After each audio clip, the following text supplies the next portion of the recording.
Bonjour à toutes et à tous et bienvenue sur la chaîne Mary Poppins Budget. Je vais vous faire la recette de mon marbré chocolat vanille. Donc, pour ceci, vous allez avoir besoin de un pot de yaourt, parce qu'on va faire une base gâteau yaourt. Et ensuite, je vous montrerai comment on fait le marbré. À ceci, si j'oublie l'ingrédient, donc un pot de yaourt, 3 œufs, 2 pots de sucre, moi je n'en mettrai qu'un puisque je rajoute du sucre vanillé, 3 pots de farine, un demi-pot d'huile, un sachet de levure et pour le marbré, une tablette de chocolat noir. Donc on va commencer par la préparation du gâteau au yaourt, la base, et ensuite je vous montrerai les différentes étapes à suivre pour avoir un marbré moelleux, gonflé et qui donne envie de le déguster. Donc, on est parti. Je vais d'abord tester mes œufs. Je les ai eus hier. Je vous ai pas fait de retour du colis alimentaire parce que j'ai pas eu vraiment beaucoup de choses. Par contre, j'ai eu ces œufs et on va les tester ensemble. Donc, pour tester les œufs et savoir s'ils sont encore bons, vous prenez un bol avec de l'eau et vous les plongez dedans. S'ils coulent au fond, c'est qu'ils sont encore bons. S'ils flottent à la surface, s'ils remontent, c'est qu'ils sont plus trop bons. Ça dépend de jusqu'où ils remontent. Vous voyez, là, il se couche, donc il est bon. Et on va tester celui-là. Et c'est bon. Donc, pour mes œufs, c'est bon. On a fait la vérification. Je me jette surtout à l'eau, elle me resservira. Il va me falloir un saladier. Dedans, je vais y mettre mon yaourt. Alors, je vais vérifier, il est encore bon.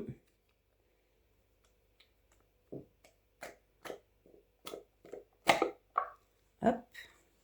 Et j'arrive à récupérer la totalité. Donc, nous avons mis le yaourt. Je vais récupérer mon cul de poule parce que je vais monter mes blancs en neige et que je l'avais mis au frais. Donc, mon cul de poule, le voilà. Je vais séparer mes jaunes de mes blancs. Et avant ça, donc les œufs, je les rajoute en dernier. Avant ça, je vais rajouter un pot de sucre. Je vais peut-être pas mettre un pot entier. En fait, ce soir, je suis invitée chez des amis. Donc, je vais leur faire leur surprise et leur amener un marbré chocolat vanille. Le truc, c'est que si j'en fais un pour aller avec mes invités et que mon coloc n'en a pas à la maison, il va me faire un peu la tête quand même parce que, en général, les gâteaux, c'est pour lui. Donc, je compte en faire 2. Voilà, j'ai bien tassé. J'ai la quantité d'œufs. Vous laissez à peu près 0,5 cm de hauteur. Ça vous fait la quantité. Donc, normalement, ils mettent 2 pots de yaourt, enfin 2 pots de sucre. Moi, je n'en mets qu'un. On va faire la farine. Je referme avant de tout faire tomber. La farine, c'est parti. Et là, pour le coup, il faut 3 pots. Hop, j'ai oublié de récupérer mon tamis. Vous voyez, hop, pareil. Et c'est parti pour le premier pot de farine tamisé.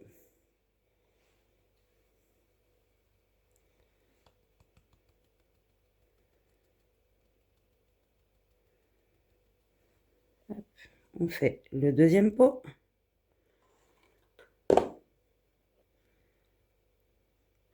En général, pour un pot, il faut 2 cuillères à soupe et demie. Même pas. Voilà, à peu près 2 cuillères à soupe et demie. Et vous avez la quantité pour un pot de yaourt. Vous pouvez le faire avec du fromage blanc aussi. Moi, j'aime bien. Ça change. Mais là, j'ai des yaourts à passer. Donc, voilà. Autant s'en servir.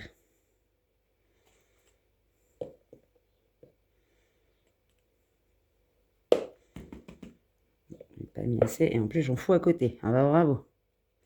J'espère que votre semaine s'est bien passée, que vous avez pu profiter. Pour ceux qui étaient en vacances, que bah, vous avez profité de vos vacances et que vous vous êtes reposés. Et pour ceux qui travaillaient, que la semaine n'a pas été trop dure. De mon côté, ça avance plutôt pas mal, mon projet de lancement de mon entreprise. J'ai vraiment hâte d'être à la formation du mois de juin. Déjà à l'atelier du mois de mai, mais à la formation du mois de juin, pour pouvoir lancer mon entreprise le plus vite possible. Donc nous avons mis les 3 pots de farine. Nous allons mettre un sachet de levure chimique.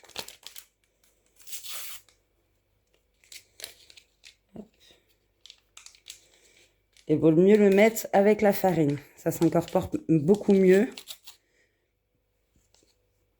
Donc dès qu'on a mis la farine, on met la levure chimique. Je ne sais pas pourquoi j'ai pris le tamis, mais bon, c'est pas plus mal. Ça permettra qu'il y en ait partout. Touc. La levure, c'est fait. On va prendre le fouet. Que le sucre vanillé et les œufs à rajouter. Mais le sucre vanillé, je le rajoute en général avec mes jaunes d'œufs.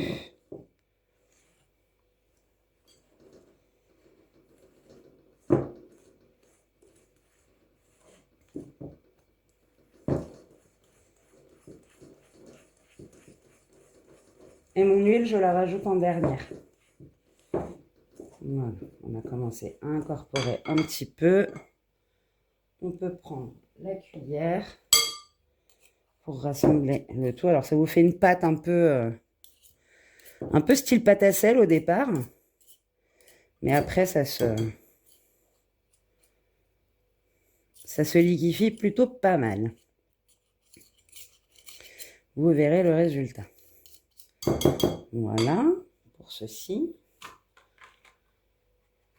On va rajouter les jaunes d'œufs. Donc pour ça, je vais pousser ceci. Récupérer mon cul de poule qui est bien frais. Y mettre le blanc. Et le jaune dans ma préparation de départ.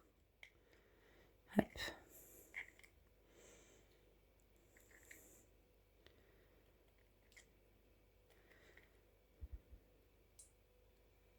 Hop.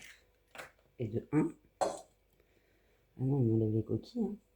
Les mains sont propres.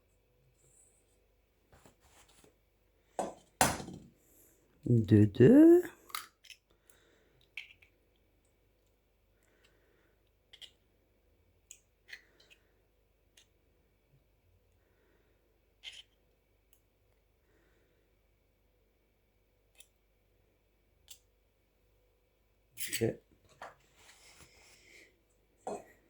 Et le 3e.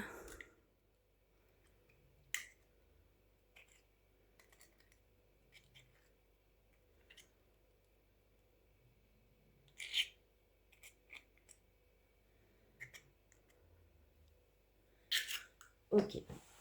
Je vais monter mes blancs en neige.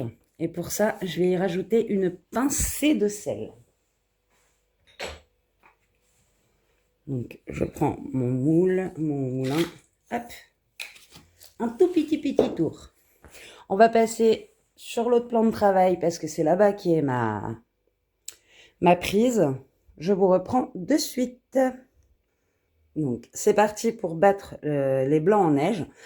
Je vais vous couper ça au montage. Le conseil que je vous donne, c'est vraiment de mettre votre plat au frais parce que sinon les blancs, ils vont pas bien monter, enfin, ils vont pas bien figer. C'est la meilleure des astuces. Et je vous montrerai le résultat, à quoi ils doivent ressembler une fois montés. Une fois les blancs montés en neige, vous devez avoir ce qu'on appelle un bec d'oiseau. Ceci. Qui se retrouve aussi dans le plat. Si je le retourne, hop, ça ne tombe pas. Mes blancs sont montés. Hop. Alors, une autre astuce, quand vous montez les blancs en neige, surtout ne tournez pas dans tous les sens. Vous faites dans un seul sens.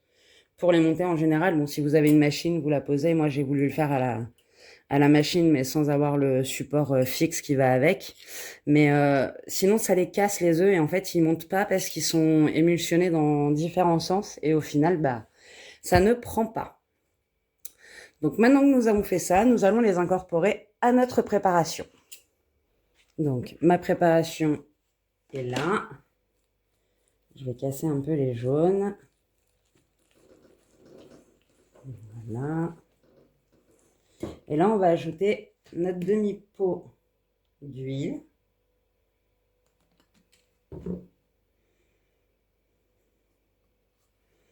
Alors, je pourrais le faire au batteur aussi, hein, ce serait pas... c'est pas interdit. Mais moi, j'aime bien faire... voilà, principalement à la main.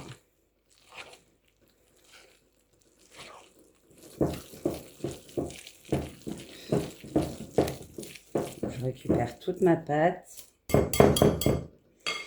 Et là, je vais ajouter à ma préparation. Déjà, je vais tremper mes petits trucs pour récupérer le blanc d'œuf. On ne perd rien. Hop. Je mets de côté. Et là, je vais ajouter une bonne cuillère à soupe de mes blancs d'œufs que je vais émulsionner rapidement.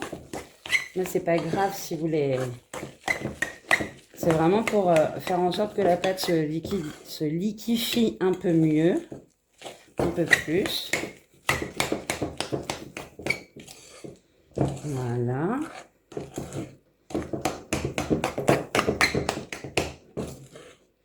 Maintenant, je peux ajouter mon sucre vanillé.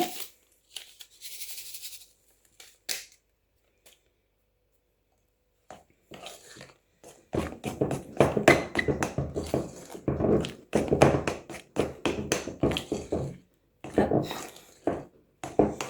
Et alors là, je vais récupérer ma maryse pour pouvoir incorporer le reste de mes blancs d'œufs dans ma préparation sans casser les blancs. Donc là, je rajoute un peu de blanc d'œuf et je les incorpore en ramenant la pâte par-dessus. Vous voyez, je fais un tour et hop, je ramène la pâte dessus. Et on y va tranquillement. On ne se presse pas. La cuisine, c'est de la douceur et de l'amour à l'état pur. Et on fait ça jusqu'à ce qu'on ait incorporé tous les blancs dans la préparation.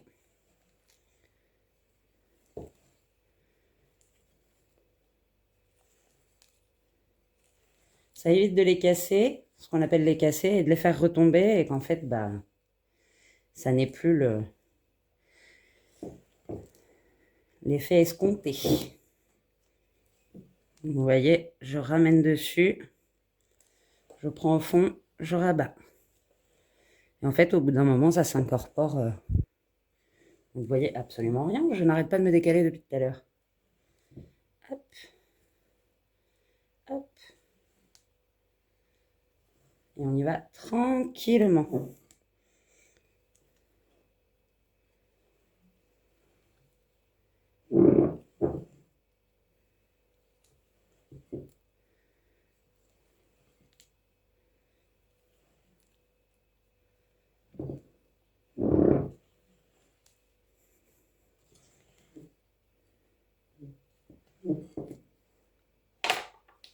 Bien sûr, tout tombe, c'est pas grave, ça tombera pas plus bas. Donc je finis ça et je reviens vers vous une fois que j'ai incorporé tous mes blancs. À tout à l'heure. J'en suis à la fin. J'ai mis le dernier quart. En général, on met 3 quarts, on met une cuillère à soupe au départ pour bien lancer la préparation. Et après, on met les 3 quarts restants, un quart par un quart par un quart. Vous voyez, je suis à la fin là. Il me reste encore un petit morceau de blanc d'œuf, mais c'est pas très très grave. Hop. Et vous voyez, ma préparation, elle a vraiment... elle s'est liquéfiée, quoi. Mais c'est ça qui fera qu'elle gonflera bien à la cuisson. Maintenant qu'on a fait ça, on va séparer cette préparation en deux. On va faire un peu moins dans un bol. On va mettre un bon quart de notre préparation dedans qui nous servira pour la base avec le chocolat. Hop. Vous voyez, ça me fait des bulles, c'est magnifique. C'est que ça va bien prendre. je fonds déjà de mon gâteau, mais je vais faire fondre le chocolat et je reviens vers vous pour l'incorporer dans mon bol. À de suite. Et je vais nettoyer un peu tout ce bazar aussi. Me revoilà, mon plan de travail est nettoyé, mon chocolat a fondu. Alors je l'ai fait au micro-ondes, voilà, mais vous pouvez très bien le faire au bain-marie. Et là je vais l'incorporer, donc il est chaud, faites attention. Je l'incorpore directement dans ma préparation.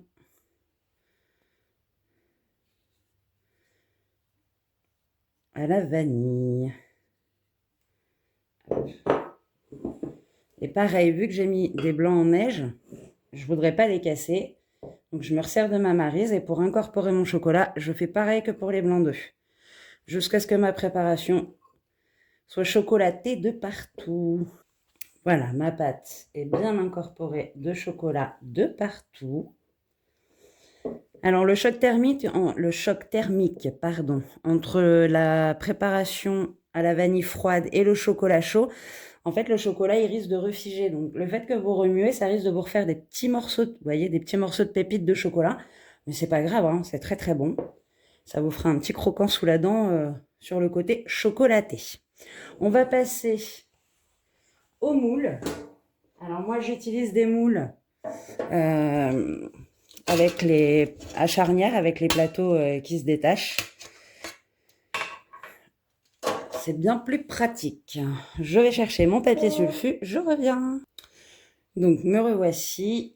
J'ai coupé mon morceau de sulfu. Je vais beurrer juste le contour. Le fond je le beurre pas puisqu'il y aura le papier sulfu qui sera maintenu par les bords là, du moule à charnière. Mais de ce côté-là, je vais faire une bande de papier sulfu et je prends. D'accord, je prends et j'en mets partout. Un petit peu de beurre. Et je beurre tout le bord de mon moule. Donc sur un morceau comme celui-ci, on va le faire par étapes. J'ai bien remis, oui. Je vais déjà prendre la dimension du fond de mon moule. Donc je me mets au plus proche et je découpe. En fait, c'est pour éviter le gâchis de papier sulfurisé. Je découpe là. Et je découpe ici. Et comme ça, ces parties que j'ai découpées, je vais pouvoir m'en resservir pour faire les bords de mon moule. Donc là, je place le morceau de papier sulfu bien sur le fond. Des petites chutes, je n'en ai pas besoin. Et hop, c'est pas grave si c'est pas précis, hein, et que ça n'atteint pas tous les bords. Je récupère le bord de mon moule qui n'est pas assez ouvert et je replisse. Voilà, j'ai déjà ma base. Maintenant, je récupère les chutes que j'avais là et je m'en sers en les fixant sur les côtés.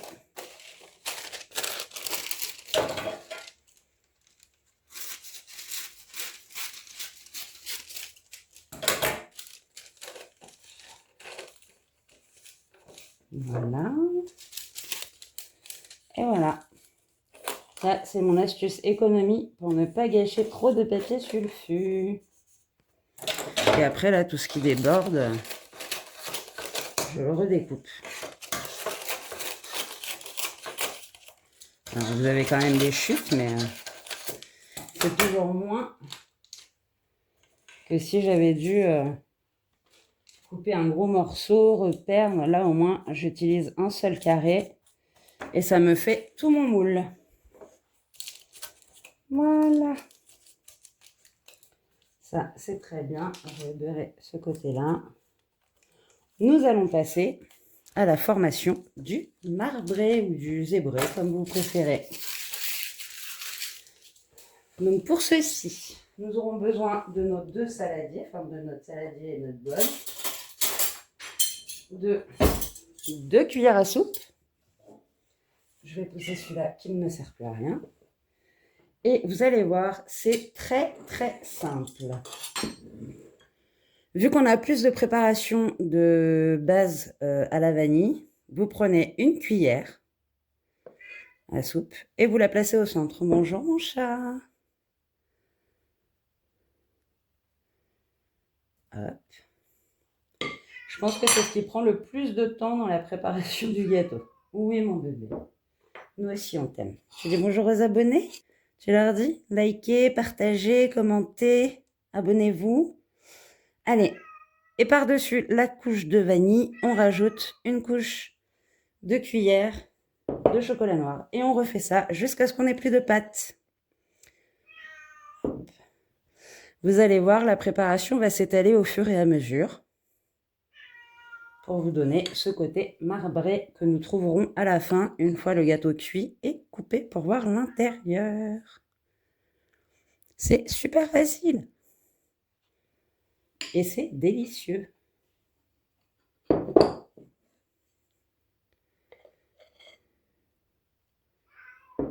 Oui, mon amour, j'arrive.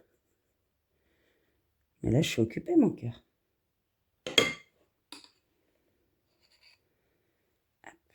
Chocolat blanc.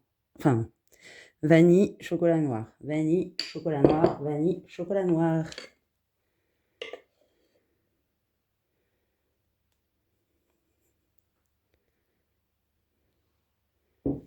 Alors, si jamais votre gâteau, il se fait la malle un peu comme moi, là, sur le côté, vous ramenez doucement vers le centre. Voilà, légèrement, vous étalez vers le centre et hop, vous continuez jusqu'à ce que vous n'ayez plus de pâte dans les deux bols.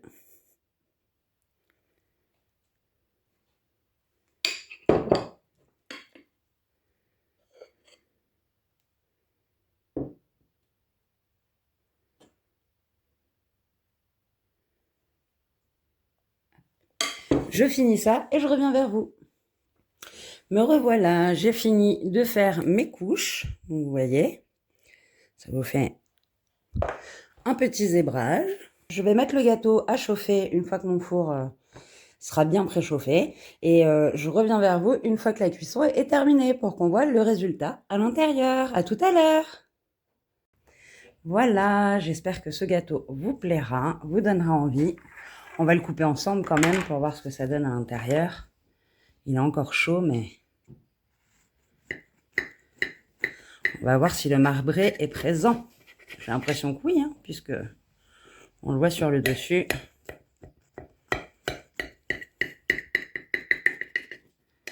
Hop.